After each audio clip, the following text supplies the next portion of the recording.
And then on that same note, like you said, asset to asset pools. That way, when you're just sitting there on your coins, holding them, you can still create an income off of them every day, week, month, and it just keeps coming in and you stack coins for free for the bull run. Yeah.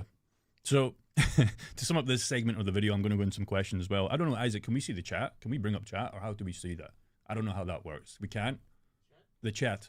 We can't bring up the chat on the screen on my side, or we can't? Oh, we can. Okay. It's his first time. He'll learn. Anyways,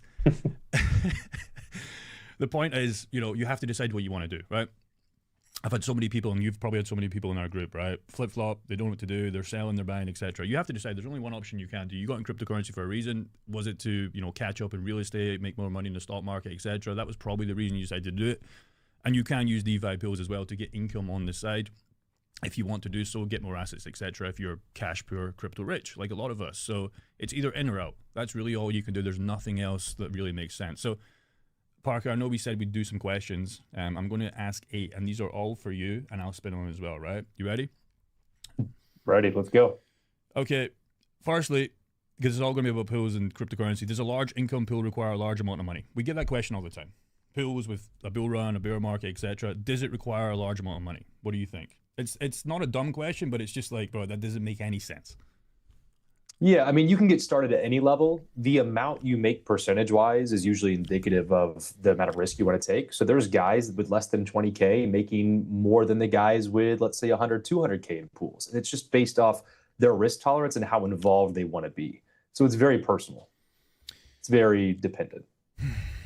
Yeah, so it just comes back to your portfolio. Like we've got guys that do DeFi liquidity pools, right? Grant you're working with, he has what, 7 figures now in in DeFi liquidity bills. Like his best day is $9,000 per day. It's fucking crazy. But like then you get guys with like $10,000, etc., and it's just relevant. It's a percentage game, right? So what I'd recommend, and like we're not even like, we don't care if you buy our shit or not, just come on VFAT, look at your coins. Isaac, can you pull up my screen, please, brother? Come on VFAT. Look at what coins you have. Like we'll tell you how to do this for free. If you have Ethereum, if you have USDC, Bitcoin, whatever assets / stable coins you have.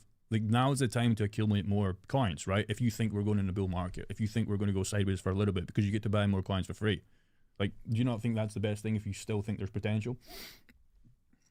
Yeah, there's just no reason not to be. You always want to keep your money moving, stacking cash on cash, assets on assets, even better. Okay. Second question.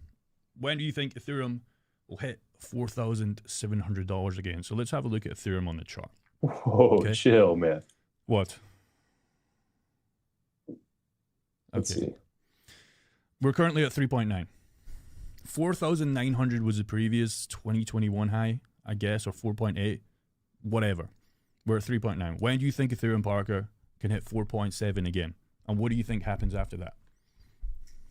I think it's going to follow Bitcoin's lead. Like I said, looking at Bitcoin's liquidations, I think 83 is a possibility, just like long-term 140 we're coming up on. And I think Ethereum, if Bitcoin goes down, we'll probably be looking at retesting the 3,500 level.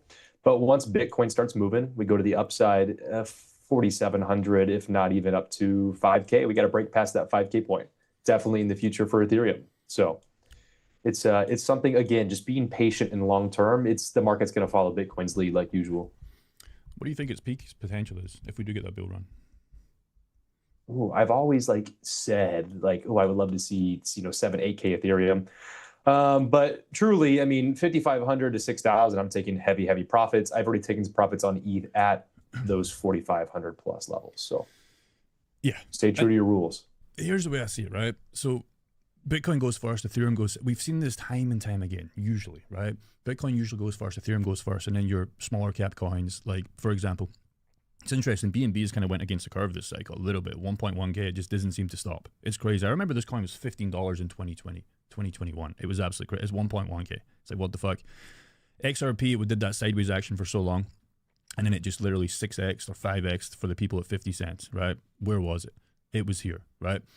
Usually what you expect is Bitcoin goes up, Ethereum goes up, and then your smaller caps, etc., and then your shit goes, right? And vice versa. Bitcoin starts to dump. That's why a lot of altcoin holders now are bleeding heavily. They're down 50, 60, 70%. But did you buy this to, stay around for the next 2 weeks, 3 weeks, like the girl I spoke to last night?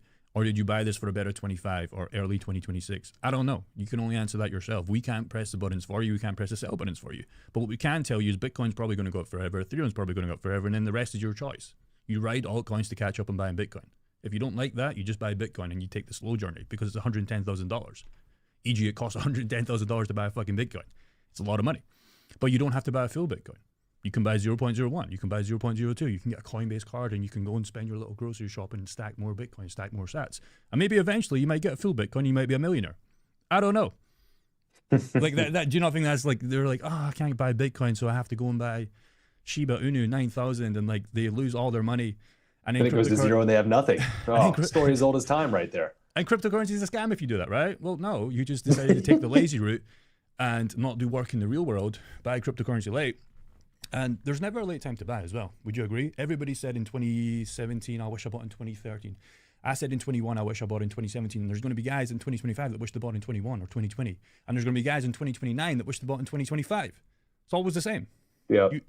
I think the problem is a lot of people that don't have, let's say, a lot of capital, they look below the top 100 list because they want to try to gamble and make as much as possible, when they should be sticking towards those higher market cap coins that are going to be around for a long time. And we have some guys in our community that are actually military, and that's a perfect example. I'm like, guys, buy assets that if you got deployed for a year or two overseas and you didn't have a computer, you could come back and you're confident your portfolio would still be there.